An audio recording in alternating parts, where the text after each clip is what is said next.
Hastini Hastefa Koksamani Bishingti Fansalo Chengrizaka Hastini Kerong Koksabdoni Mashinjorni Audition Wajitam Kerong Koksabdoni Third Audition Over Asalo National Anthem Rusamuni Bishingti Audition Chengri Rizaka Aboniyaglo Kokdarka Hastefa Indrashena Reddy Nalo Wakokshaka Haste Haponi Juda Juda Hamkani Shamkutar Hoti Kok Shawai Khanarika Bosaka Hastini Tongosangtoner Lukuroni Luku Hamkani Shawang Kraidongo Tabongni Hastini Montiokra Professor Dr.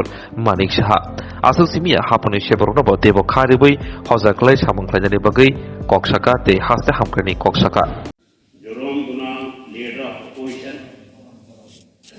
Teivo Patar, Pandavo, Manjar Kaine, Borom Gunang, Adang Sangno, Kung Kahiu, Kung Kuhum Yafro. It gives me great pleasure to warmly welcome the honorable members of this noble house in the third session of the 13th Assembly. It gives me an immense pleasure to address you at the commencement of this session. I also take this opportunity to extend my best wishes and New Year greetings to the people of Tripura through this August House. Has been launched in the state on 27 September 2023. আমি গভীর দুঃখের সঙ্গে সভায় আহ্বায়িত করছি যে বর্তমান ত্রিপুরা বিধানসভার সদস্য শামসুল হক গত 19 জুলাই 2023 তারিখ হৃদরোগে আক্রান্ত হয়ে জিবিপি হাসপাতালে শেষ নিঃশ্বাস ত্যাগ করেন। জীবনাবসানকালে স্ত্রী 4 পুত্র সহ তিনি অসংখ্য গৌরবপ্রদে রেখে গেছেন। মৃত্যুকালে তার বয়স হয়েছিল 69 বছর। প্রয়াত বিধায়ক শামসুল হক 1954 সালের 9 জুন সোনাপুরার মহকুমার অন্তর্গত কুলুবাড়ি গ্রামে জন্মগ্রহণ করেন। ওনার পিতার নাম ছিল আলী মিয়া এবং মাতার নাম ছিল আফিয়া খাতুন। তিনি যুব ও কৃষক আন্দোলনের মধ্য দিয়ে বাংলাদেশ কমিউনিস্ট পার্টির সান্নিধ্যে এসেছিলেন।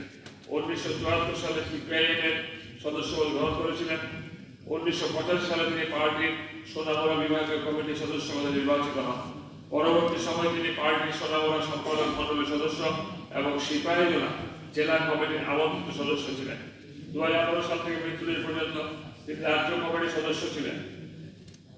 একজন সাহসী ও দক্ষ সংগঠক হিসেবে তিনি নিজেকে প্রতিষ্ঠিত করেছিলেন। সকল সম্প্রদায়ের মধ্যে ভ্রাতৃত্ববোধ ও শান্তি সম্প্রীতি রক্ষায় তিনি বরাবরই দায়িত্বশীল ভূমিকা পালন করে গেছেন। বিধায়ক হিসাবে জনস্বার্থমূলক দায়িত্ব পালনে ওনার ভূমিকা সকলের কাছে সমাদৃত। 1978 থেকে 88 সাল পর্যন্ত তিনি পরপর দুবার কুলুবাড়ি গ্রাম পঞ্চায়েতের প্রধান দায়িত্ব যথাযথতার সঙ্গে পালন করেছেন।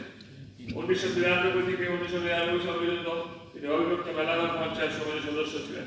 1999 সালে বক্সনগর ব্লক গঠিত হলে পরপর দুবার বক্সনগর পঞ্চায়েত সমিতির ভাইস চেয়ারম্যান এবং পরবর্তী পর্যায়ে চেয়ারম্যানের দায়িত্ব পালন করেন। 2013 থেকে 18 সাল পর্যন্ত তিনি সিপাহীজলা জেলা পরিষদ নির্বাচিত সদস্য হিসেবে দায়িত্ব পালন করেন। 2023 সালের ত্রিপুরা বিধানসভা নির্বাচনে 20 বক্সনগর বিধানসভা নির্বাচনে কেন্দ্র থেকে সিপিআইএম প্রার্থী হিসেবে বিজয়ী হয়ে প্রথমবার বিধানসভায় আসেন। ত্রয়োদশ ত্রিপুরা বিধানসভা সদস্য শামসুল হকের প্রয়াণে এই সভা গভীর শোকাহত। ত্রিপুরা বিধানসভা প্রয়াত বিধায়কের শোক সন্তপ্ত পরিবারের পরিজনদের প্রতি সমবেদনা জ্ঞাপন করছে। এখন আমি